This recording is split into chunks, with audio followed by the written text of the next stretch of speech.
Hola guys, aujourd'hui je vous partage mes apprentissages que j'ai faits de mon expérience d'ayahuasca, mes 2 cérémonies d'ayahuasca que j'ai faites il y a quelques semaines déjà de ça. Pour ceux qui n'ont pas vu mes vidéos de l'introduction dans pourquoi je faisais l'ayahuasca, c'est quoi l'ayahuasca et de mes expériences de cérémonie que j'ai eues, je vais les laisser dans la description. Mais aujourd'hui, je voulais vraiment comme simplifier tout ça et revenir à l'essentiel de qu'est-ce que j'ai appris de mon expérience. Donc, je vais essayer d'y aller dans l'ordre, mais bon, j'ai pas préparé quelque chose en particulier. J'avais pris des notes dans mon journal quand j'étais là-bas.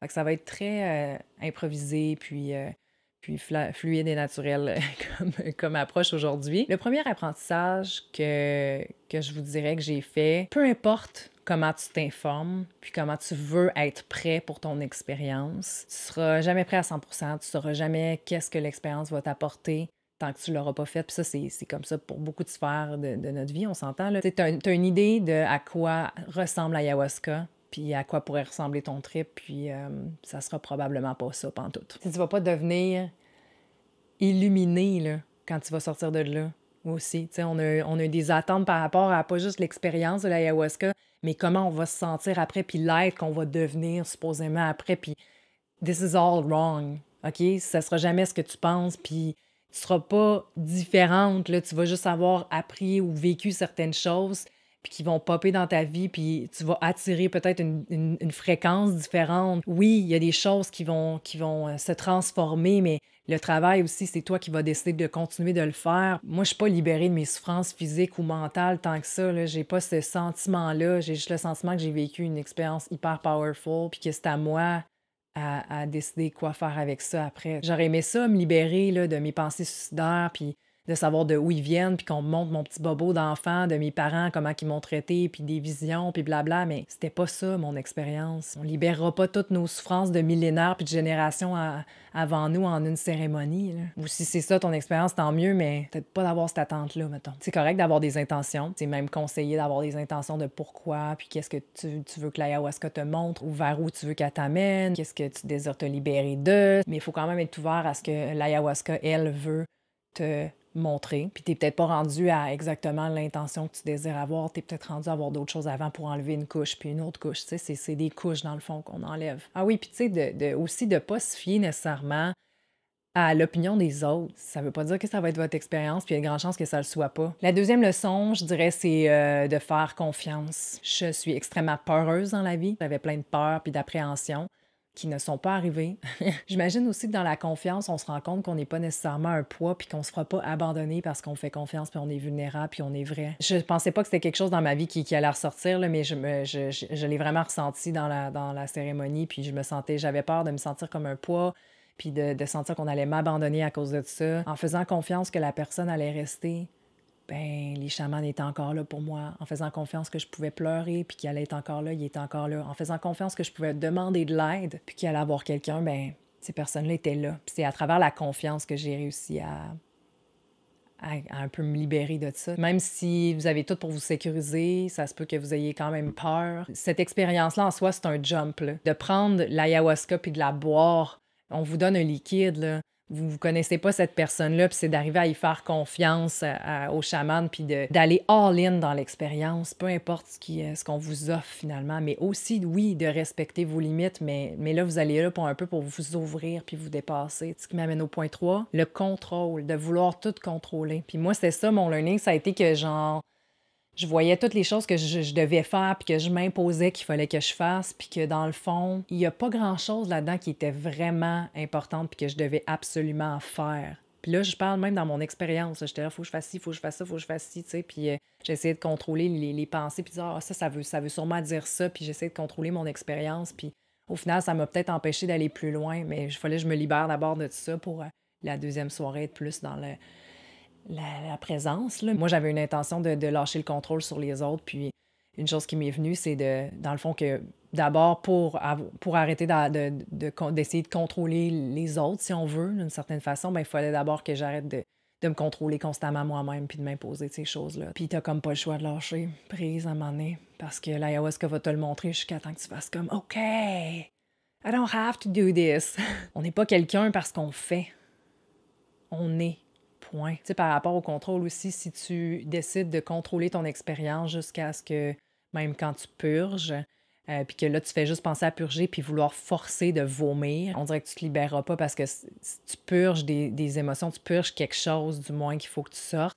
Puis si tu es trop dans le faut que je le purge et non dans qu'est-ce que je purge présentement? Qu'est-ce que je purge? Puis est-ce qu'il y a un moyen que je le libère puis que je sois consciente?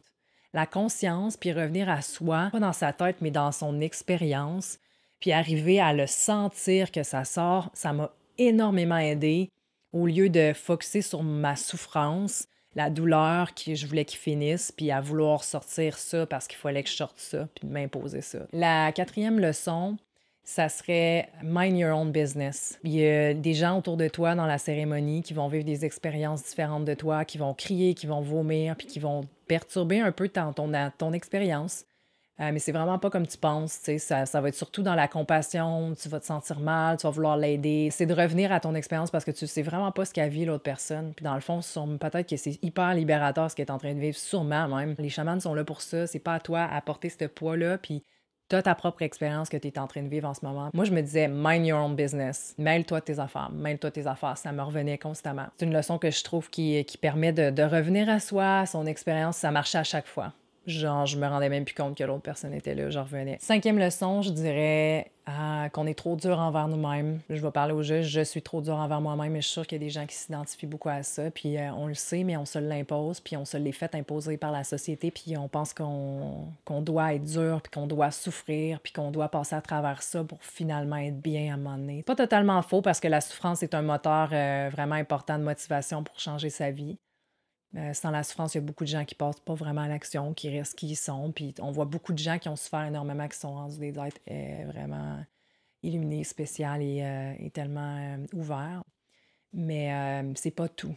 Hein? Parce que si on passe notre vie à juste souffrir, souffrir pour essayer d'être mieux, puis jamais être mieux, puis jamais être assez, c'est là où je trouve que ça devient problématique, tu sais. Autant physiquement, il fallait que je souffre, il fallait que je me force à purger. La façon que je me parlais aussi dans ma tête, surtout lors de la première cérémonie où ce que je me voyais me parler puis comment je me parlais mal. La chamane est venue me voir un moment donné puis elle m'a dit « You're too hard on yourself. It doesn't have to be that hard. You don't have to suffer. » Ça m'a fait du bien, ça m'a donné le droit de vivre ça différemment. Je pense qu'on est rendu à la sixième leçon, mais en tout cas, c'est pas hyper important, là. C'est connecté à la précédente, là, qui était qu'on est trop dur envers nous-mêmes, mais là, c'est de prendre son temps, finalement.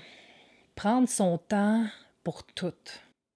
Puis c'est quelque chose que je trouve qu'on a oublié de faire avec les années, avec les responsabilités qui s'empilent, avec les gens dans notre vie, les choses qu'on s'impose, qu'on pense qu'il faut faire, nos passions, notre travail, etc. On pense qu'on peut plus prendre notre temps, qu'on n'a pas de temps, que le temps est compté, il faut être productif, il faut l'optimiser. Mais dans le fond, est-ce qu'on est capable de juste prendre son temps pour se lever, pour s'asseoir, pour manger, pour connecter avec le monde autour de nous? Moi, je me rends compte que genre, je m'impose de me lever tout de suite, de commencer ma journée. Ah non, mais là, il faudrait que je fasse ça. Non! Mais juste prendre son temps de vivre, tu sais. L'apprentissage numéro 7 que j'aurais à donner, ça serait probablement que t'es pas obligé de faire de l'ayahuasca pour te libérer. Moi, je sentais que j'avais pas mal atteint une limite puis que je sentais l'appel depuis longtemps. Mais les exercices de respiration, le breathwork, c'est très, très puissant aussi. Puis ça peut vous libérer de beaucoup de choses sans avoir à passer à travers une drogue si ça vous intéresse pas. Puis au final, je trouve que l'ayahuasca, ça fait juste nous connecter à notre inner self, à notre être intérieur qui est déjà là. Puis ça, on peut y arriver de différentes façons. Fait que c'est pas mal ça. Je vous souhaite d'avoir votre propre expérience de la chose, de pas juste vous fier à ce que je vous dis, puis d'y aller vraiment selon votre intuition puis vos besoins du moment et non ce que vous pensez avoir besoin, mais même à ça, je veux dire, la vie va s'occuper du reste naturellement. J'ai aucun regret d'avoir fait mon expérience. Je me sens pas totalement libérée de tous mes démons. C'est un travail qui est un processus. Je vais peut-être refaire une vidéo sur le sujet si l'intégration de l'ayahuasca a des résultats tangibles ou visuels ou peu importe que je désire le partager avec vous ou que je décide de me réinscrire. À ce moment-là, je referai une autre vidéo. D'ici là, vous pouvez toujours me poser vos questions. Je vais laisser tous les liens que je trouve qui sont pertinents dans la description. Donc, merci de votre écoute, comme toujours. Puis, namasté.